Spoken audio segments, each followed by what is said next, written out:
nos gobierno un bari sin bom.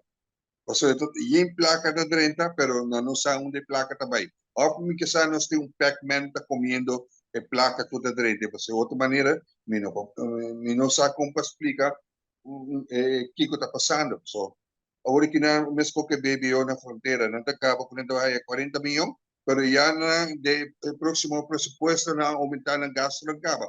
Abo, que dia país Aruba lo vai stop de via placa e lo ba kung sa pagadebe e baha interes ng paso muna ko nos sige kinang turnos fianza ng aquí po dia nos bo ni paga nos interes mas tanto quem tabay sufri e pueblo na nos lo vai vende nos compañía ng El Mar, Seitar, Web o pagadebe hasta aeropuerto.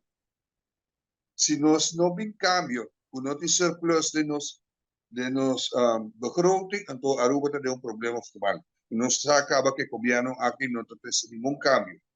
Por dia que nasce da 6 anos passar, de dia já da medida tras medida da lomba de pueblo. Kung sa bahan na gasto, como ta bahan gasto ng wak, patronaje político que está tomando lugar. En vez na, como te bisa, stichting ng kutawaro lanta, anto plaka ng tabaykos, kutabay kaba de stek na kinang pero nos nota mira nada to sucede un de placa ng kitabay.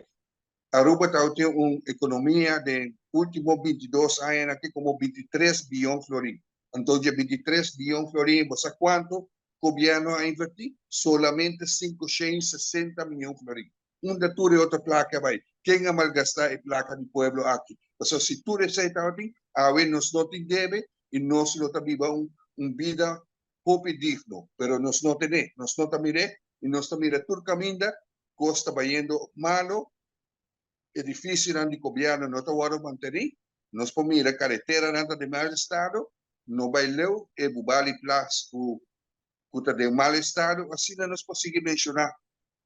Placa no te llega, nos por a papi ko AFP, nos por a mi por ti contacto, no es site donavo indicación con nos está con AFP.